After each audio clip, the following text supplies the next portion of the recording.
मध्य प्रदेश में कानून व्यवस्था को लेकर सरकार विपक्ष के निशाने पे है। बता दें कि सागर में हुई घटना के बाद पीसीसी चीफ जीतू पटवारी ने एक बार फिर मुख्यमंत्री पर निशाना साधा है। जीतू पटवारी का कहना है कि बीजेपी सरकार ने प्रशासन को सिर्फ एक काम सौंपा था कि कांग्रेस के लोगों को डरा धमकाकर उन पर दबाव बनाकर भाजपा में शामिल करवाएं। यही कारण है कि अपराधियों की तरफ किसी का ध्यान नहीं गया और उनके हौसले लगातार बुलंद होते जा रहे हैं। जीतू पटवारी ने कहा कि मुख्यमंत्री डॉक्टर मोहन यादव की सरकार करप्शन, क्राइम और कर्ज की सरकार हो गई है। मध्य प्रदेश में जंगल राज है। दलालों के बारे में कहना, दलाल सक्रिय तो जैसे वो भी बात समय पे की जाएगी, पर आज मुद्दा क्या है? आज है कि हम कितने बुरे दौर में चल रहे हैं कि अभी मैं जब आपसे बात कर रहा हूँ तब कोई घटना हो रही होगी क्राइम की।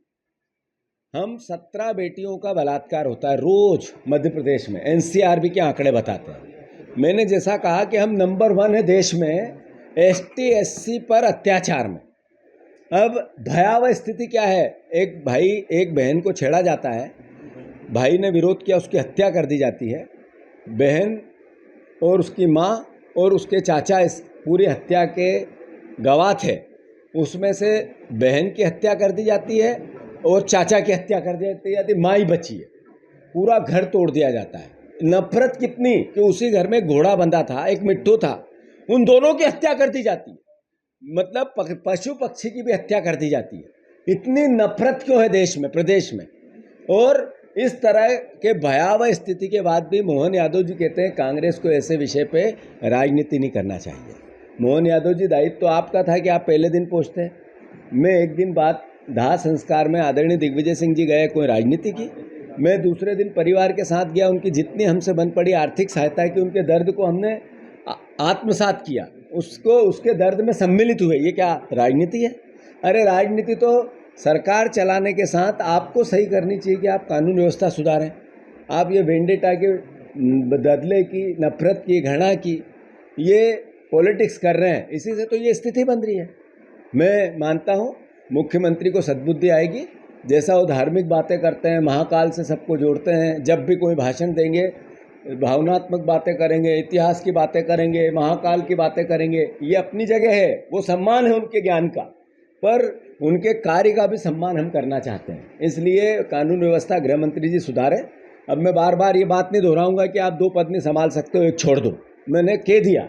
अब मैंने उससे आगे की लाइन ली है कि हम आपको सजेशन और सुझाव देंगे, कानून व्यवस्था सुधारो। अभी नेता प्रतिपक्ष जी ने ट्वीट किया है, ये जो मैं बार बार बोल रहा था स्थापित हो चुका है, और जब ये स्थापित हो चुका है तो फिर से मेरा मीडिया के माध्यम से सार्वजनिक तौर पे मोहन यादव जी से अनुरोध है, हम सकारात्मक विपक्ष की भूमिका निभाना चाहते हैं। आप वेंडेटा से, बदले की भावना से कांग्रेस जनों पे कार्रवाई मत करो, उनको परेशान मत करो। जगह जगह आपने अभी अभियान चलाया, प्रशासन को एक काम दिया कि कांग्रेस जनों को पर अत्याचार अनाचार करो, उनको दबाव धमकाओ और बीजेपी ज्वाइन करा। आपका फोकस वहाँ रहा, इसलिए ये अपराधी बेखौफ हो गए।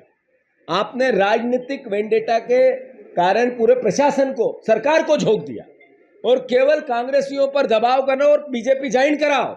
उसमें भूल कर गए आप कि आपने प्रदेश के अपराधियों को बेखौफ छोड़ दिया, और उसी का कारण है कि ये जंगल राज हो गया 3 महीने में।